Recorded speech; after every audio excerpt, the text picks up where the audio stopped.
back to January is when Teresa Wilson said it was that you recorded this conversation. That was also in the affidavit, I think it was, that you wrote up about that, signed by a notary public. Right. So tell me about the whole situation with Ruben Santiago. Well, Aubrey, I didn't know anything about any recording until Chief Santiago himself approached me about maybe 3 or 4 weeks ago, and he was very upset. He was very distressed, and he told me he hadn't been able to sleep and eat, and that I tried to throw him under the bus. That he had found a recording, actually that not he found a recording, but that Teresa Wilson and the city attorney had found a recording on Randy Scott's iPad.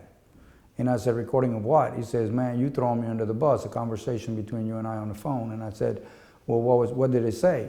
You know, and then I started kind of thinking about, you know, I said, tell me exactly what was on the recording. And I even asked him, can you let me hear it? He said, no, I've already, I forgave you about it. And I said, you forgave me?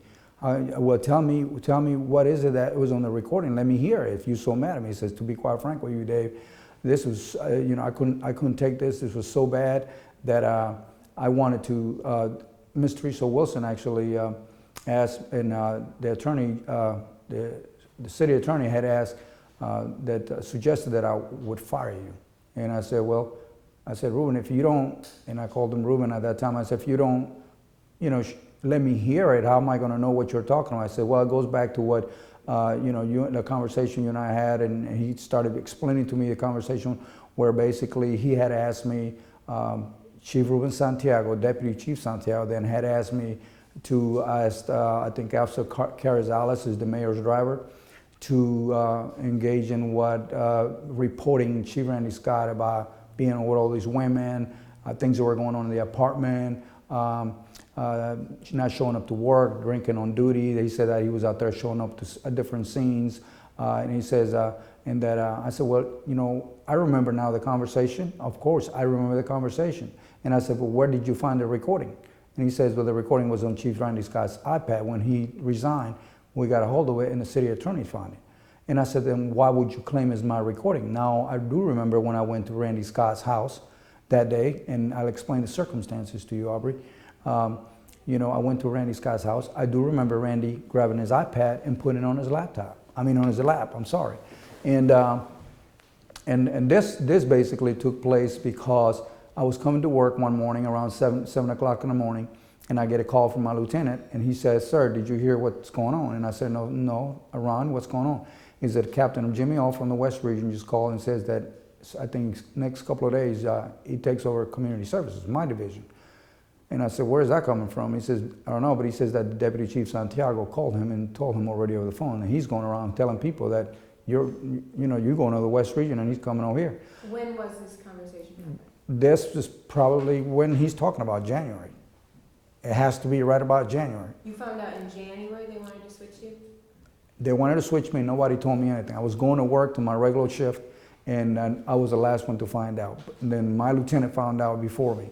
And this can be verified by him, him and I talking. So I said, listen, Ron, my lieutenant, I said, let me get off the phone, call Deputy Chief Santiago and find out what's going on. I called Chief Santiago.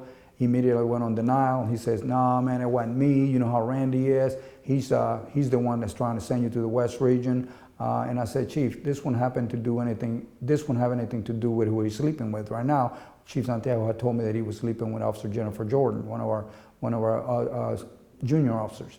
And he said, you're absolutely right. You hit the nail right on the head. That's exactly right. Jennifer Jordan went to him and said that you demanding too much, that you're a micromanager, that you causing the morale. And I got really disturbed with that conversation. I told him, I said, you know what? I left the chief of police position in Fort Jackson. You guys asked me to come here because you wanted my leadership skills, you wanted my professionalism, you wanted my integrity, and for me to help you change this department. And now you're moving me because this girl basically is having a relationship with him, and without even substantiating what the circumstances. What about bringing myself and my lieutenant and asking me to tone it down a little bit, or asking me what's going on, why is she feeling this way, or He said, David, I had nothing to do with it. It was all Randy. I got very angry. I said, well, if you don't mind, I'm going to talk to Chief Scott right now. Since you're telling me it was him, then obviously I'm talking to the wrong person. All right. And then we hung up. I called Chief Scott immediately. And I say, sir, where are you at? He says, I'm at home. He said, I need to come talk to you. Okay? What's going on? And I told him, I said, man, this move to me, for me to go to the West region. I drove over there, short, to make it short, drove over there. I was very, very angry. And I explained the whole thing that Chief Santiago had told me it was him. Chief Scott went into this denial. Dave, how long have you known me? I've carried your baby. Talked about my daughter's name. When she was born here, it's 14 years ago. Who are you going to believe? Are you going to believe him or are you going to believe me? And I said, well, Chief, the things that he's telling me is kind of making sense. Jennifer, he's been telling me that you and Jennifer Jordan are having a relationship and all that stuff. And I've noticed that she doesn't like authority too much. She has a little problem with authority. And he called me a name and told me to shut up, the B word. He said, shut up, go back to work, don't worry, I'll fix it right now. And I was the end of that. But during that conversation, I told him, I said, you know what? He convinced me at that point that it wasn't him. I was pretty much convinced that Chief Santiago told him this, okay? And So Scott convinced you it wasn't him? That it wasn't really him, or, and I had my doubts, but I hadn't, you understand what I'm saying? I really thought that he was telling the truth more than Ruben Santiago at the time. At that point, he says, there's some things I need to tell you. I want you to know that, I told him, I said, I want you to know, and I appreciate you being honest with me. I told him, I said, I want you to know that the deputy chief's been asking me to ask the mayor's driver to reveal all the stuff that obviously you and him know about. And he's been telling me that you obviously guys, an intimate relationship with this officer, Jennifer Jordan, and other females, several other females in the department, other things that the mayor should know, that he's been drinking, not showing up to work, and then of course he got very upset. He says, he asked you to do that? I said, that's right. I said, and you know what? Let's fix it right now. Let's call him on the phone. That's what I told him. Let's call him on the phone, put him on speaker, and I let him know that you're here. He said, no, we're not going to do that. We're not going to do that, but I want to hear it. And I said, okay, well, I called him on the phone. At that point, Randy Scott went into his bedroom, came out with an iPad and sat down. Okay? So now Ruben Santiago telling me there's a recording. Okay? I challenge Chief Ruben Santiago, Aubrey, okay, to go to SLED with me and take a polygraph, if that's not the recording he's talking about. And if there is a recording that I've never heard, okay, and that he claims the city manager and the city attorney are aware of it, to bring it forward. He's not going to want to bring it forward because it's talking about corruption, okay? That's the reason why there's no recording. Where's the recording? I challenge you guys, your station, WLTX, all the media, the Department of Justice to FOIA that information if there's such a recording. Okay? Last night, during an interview either with LTX or I think it was WIS, Chief Santiago said that the recording, the reason for my termination, it was improper recording of a conversation where I was using profanity against him. Okay? And I was using profanity against him, and that I was disputing going to the West region. Bring that recording forward. If you fire me for a recording, you have to have evidence. The community is asking for evidence. But you were disputing going to the West region.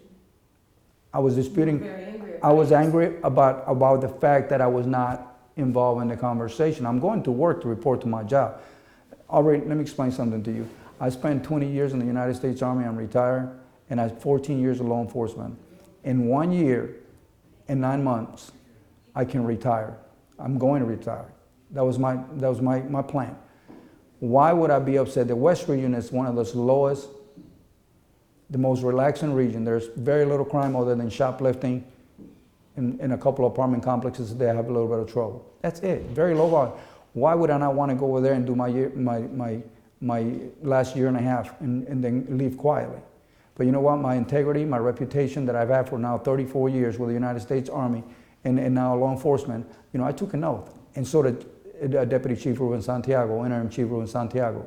That's why I challenge him to, let's go to the Department of Justice, let's go to SLED, and let's take a polygraph on this. Let's take a polygraph and see who's telling the truth about these things. So you were upset that some of your colleagues were saying, oh yeah, I'm taking over his position. they were kind of slanting it for their friends that you were being booted out, when really No, you were no. just making What the I noise was loud. mainly upset, what I was mainly upset again is the fact that, you know, I was going to work that morning to my office, and then I had no idea that I already been transferred. Nobody consulted when everybody knew except for the person that was being transferred. You know, obviously the other commander already knew because he'd been called.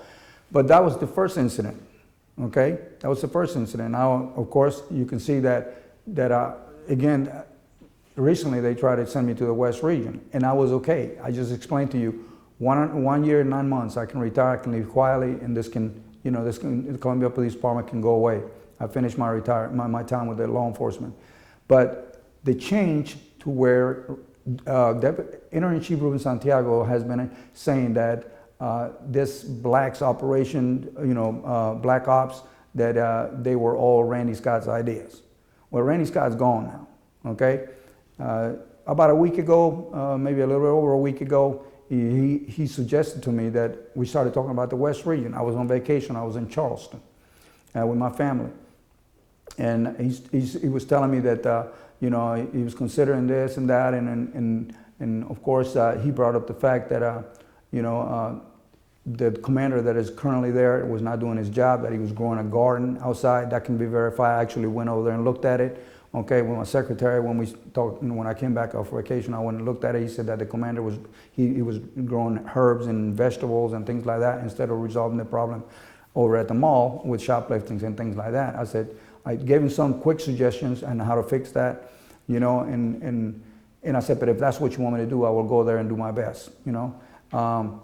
The change with me came when he says, I'm going to need you to have more time free. And I said, time free for free time for what, sir? He says, I'm going to need you to do several of the things for me. And I said, what things are these? And he says, well, for one thing, you know who's over there. And I said, no, sir, I don't. I don't know anybody in that region. In fact, this was the first time that, you know, that I'm going to have to go over there because I've never been there. And he says, Andrew Williams. Well, Andrew Williams, there's a big problem with him, you know, and I said, well, what about Andrew Williams? You know, he says, I need you to do black ops on him. And that's where I took the stand. That at that point right there, I was 100% convinced that Ruben Santiago was behind his black ops, okay? That it was not, you know, I don't know if it was Randy Scott or they were, you know, they were in this together, but he told me, Randy Scott's not here anymore, okay? So why bring this black ops thing? Okay, I asked him specifically, what did you want me to do to Andrea? He would not tell me. He said, we'll have to sit down in the office and talk about it. And this was like 2 weeks ago, he was talking about Andre? No, this was just prior to me coming to a few days ago, 5-6 days ago. We talked on the phone. And that's when I drew the line. I said this was probably this was still when I was in Charleston. If you FOIA my phone records, it will show that one evening. And I would say, this was actually on my phone, on this phone that I have here. There was a 3-hour conversation between him and I, from 2 in the morning to 5 in the morning. And that's when that took place. FOIA those records, okay? And at that point, my wife and I had a long discussion that morning, and she said, honey, we need to get out of there. The very next day, it was our last day, Monday. We packed up, we went back. We went back to Columbia. On Tuesday, I reported back to work. I went to lunch with 2 officers, Officer Marvin Willis and Officer Carrizales. And we were sitting there, and I told them everything. I told them basically that I was leaving. I'm going to go ahead and put in for 60 to 70 days time through Chief Santiago. Allow me to go find another job so I can go do my year and a half somewhere else. At that point, I told him, I said, I'm retaining an attorney over the phone, and I said, I'm going to speak to people about the things that have been going on with the Columbia Police Department. The next morning, I had already talked to Sled in the morning over the phone and set an appointment for me to come talk to him.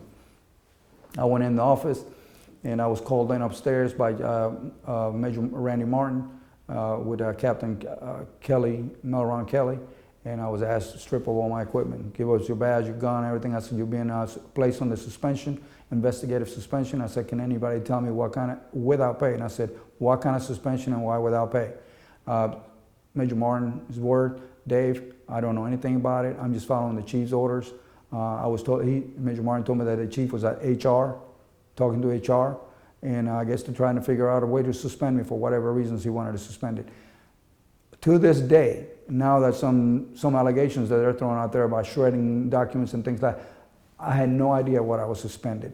Chief Santiago and Miss Teresa Wilson stated on camera yesterday that I failed to go to work, that I failed to report to work, and that's the reason why, that was one of the reasons why I was also terminated. I got this letter right here, initialed by Chief Santiago, that my reporting day to the West Region, okay, that I didn't want to report to West Region, is Monday, July the 15th. That was yesterday, okay? I had already reported to West Region and spoke to Captain Jimmy Hall, and we made arrangements for a smooth transition. All the other things that I wanted to talk about, for the record, is talking about shredding documents, okay? Is a very normal procedure for the community services in every region, and all the divisions not commanded to shred records. Me personally, I do not shred records. I have a secretary that does that for me, okay? So if any records were shredded, they were by my secretary. However, I would tell you this, that is a normal procedure we have. We handle the drug suppression team and the proactive community enforcement team. We get a very large number of tips by email with people's address, phone numbers. So imagine you giving me a drug tip that your neighbor is conducting illegal activity, and then that piece of paper gets out, retaliation. We have to shred those sensitive documents that have to be shredded. And amongst that, we also have many events that we do, where we use McGruff and things like that. Once all those things are accomplished, those events are accomplished, my secretary shreds that paper. So shredding paper, those are the papers that are shredded in my office. And the shredding they have a company that comes every week and they collect. It's a normal procedure, okay? They're trying to insinuate or allege that those papers were connected somehow to another, to possibly the Columbia Police Foundation. That's not true. That's untrue. What needs to truly be investigated, Aubrey, is the fact that over maybe the same time between the time that Chief Scott actually resigned, maybe about 2 weeks before he went on retirement leave, then Deputy Chief Santiago told me in his office that I helped, and he used the profane language referring to Randy Scott, and says I helped him out. And I said, how did you help him out? I got a very close friend of mine to lend him $20,000. And I said, wow, $20,000, Chief, that's a lot of money. He must be a very good friend. And I wanted to know who this friend was, but he would not reveal that to me. At that point, I let it die down. I tried to ask him a couple of times more during meetings who was this person. He will not tell me. I knew then that they didn't want me to know who that person was. I left that alone. As soon as Chief Scott resigned, after he came back, the big blowouts. WIS, Fox, everybody thought the city of Columbia pays $50,000 for Randy Scott's retirement. Okay? I went that same day. I went, Chief, did you hear that? I said, why did you tell me that you had a friend that lend Randy the money, $20,000? He says, no, it wasn't $50,000 total, Dave. He needed $70,000 plus. I said, oh, okay, and who lent you that money? He says, Rick Patel. Rick Patel is the president of the Columbia Police Foundation, and the person that holds the bank account to the Columbia Police Foundation. Now, I have no knowledge that has any connection, but I did, say that, I said to him, I said, it's kind of odd that, that Rick Patel would be the person. It was kind of odd to me, $20,000 he's got, I said, now what is Rick Patel going to do? Randy has no job. How is he going to pay him that money back? Okay, but that needs to be completely investigated. All right, and then there was also, not just the paper shredding, your bizarre behavior, says Teresa Wilson, as well as malicious rumors that you spread. Malicious rumors? There is no malicious rumors. I'm telling you facts, and I'm telling the community and the citizens of Columbia facts. I just explained to you, Aubrey, 1 year and 9 months. I did 20 years in the United States Army and 14 years in law enforcement. In a year and 9 months, Aubrey, why not go to the West region? Why fight that? I would have been, the captain for that region told me, Dave, by 1 o'clock, told my secretary and I when we first made that first visit to find out where we were going to put our desk and our files and things like that. He says, Dave, if you're not done by 1 o'clock in the West region, you're not doing well. I said, wow. That slow here? He said, yes, it is.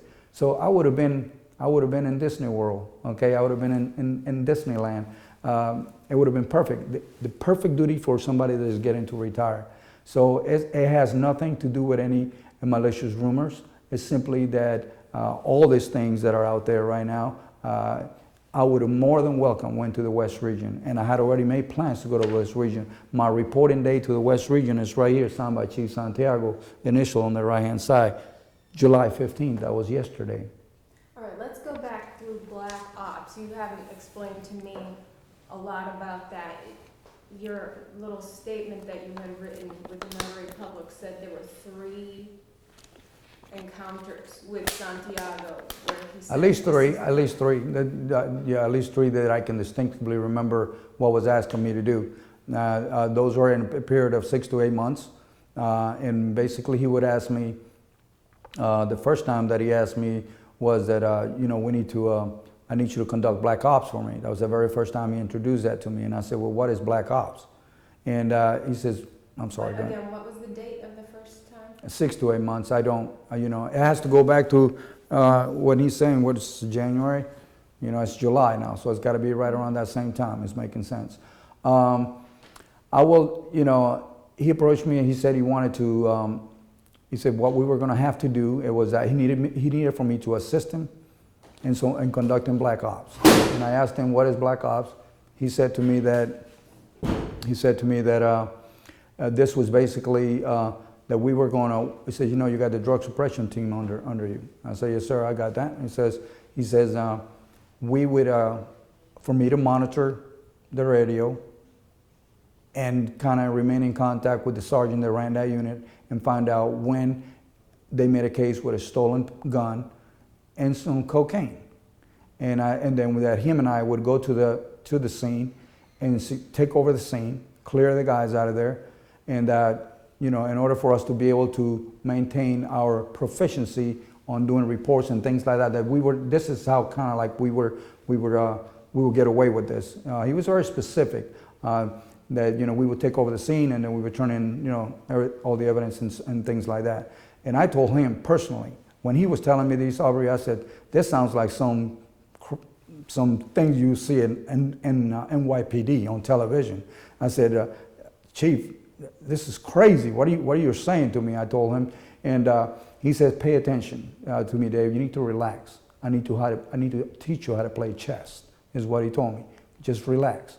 And I said, go ahead, Chief, proceed. And he proceeded by telling me that we needed to get that gun. After he would, we would secure the scene and take over the guns and the gun and the drugs.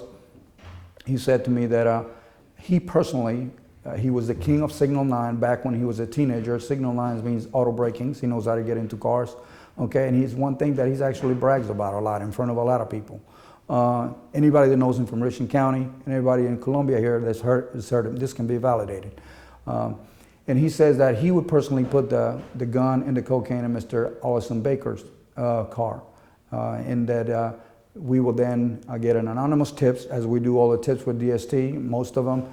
And then he would send officers over there to investigate. Mr. Baker, Mr. Allison Baker, Assistant City Manager, Public Safety Director, would then get busted for the drugs and the guns. Ultimately, Chief Scott will take his position as Assistant City Manager. He will leave the Columbia Police. Chief Santiago will take the position of Chief of Police, and my reward would have been that he will make me one of the deputy chief's positions, which he often said it was the operations, deputy chief of operations. I told him that he was, at that time, I was listening to it. I tell you, my stomach was, I just couldn't believe the corruption. And I said, I kept saying to him, Chief, are you serious about this? Are you serious? He saw that, I was not acting right, and immediately he started, Jay, I was just joking. I was joking. That would take place all the way until I got home every night. Every night for like a week. Every night he would call me to reassure. You okay? I'm good. You good? You good? I'm good. I'm good. I was just joking, right? I said, yes, sir. I know. I said, just crazy, man. It's crazy, these things that you're saying. So at this point, again, it happened a second time. It happened a third time. All this can be validated by going to, people say, where's the proof? The proof is, I don't have a recording of him. I don't have any recording. I don't have any evidence. Obviously, we didn't carry, I was not going to allow myself to get involved in anything like that. So there is no evidence. But the evidence would be that they can go back to these two locations, okay? There's a location on Taylor Street, okay? And there's credit card records there where I pay for my lunch many of times. He paid for my lunch and his lunch. There's possibly video on the streets where our cars, his car, I would be in his car or he'll be in my car coming in and out of the parking lot. Another location on Gervais Street, okay? And also the waitresses and the waiters. They know we were regulars. They know that we were there for meeting. There will be times that I would put my phone, I can tell that he was getting very antsy about my phone, and I would grab my phone and just to make him comfortable, and I would put my phone down on the table. And there was times that I would get texts and I would pick up my phone to answer the text, and he would reach out and grab my phone and said, Dave, you're not recording me, are you? And I said, no, go ahead, Chief, check it out. So as far as evidence, there is some evidence that we were there. I never recorded him, so therefore I don't have any hard evidence of any of these things. You're calling him Chief. Was this during that short period when he was first interim chief? No, this was when he was still. Say that again. I'm sorry. You're referring to Ruben as chief. Well, you call a deputy chief chief. Okay. You can call him chief, or you can call him deputy chief, interim chief. You could also call him chief. Okay. All right. So that was the first instance. Right, and then it happened again, and then it happened a third time, but every time that it would happen, again, the long conversations at home, he would call me, you okay, everything good? I say, I'm good, we're good. He says, and he would tell me that, obviously it was Randy Scott's idea, but that I could not ask Randy about it because he needed deniability. And I said, I understand, okay? That the day that I went to Randy Scott's house, I confronted Randy Scott with that.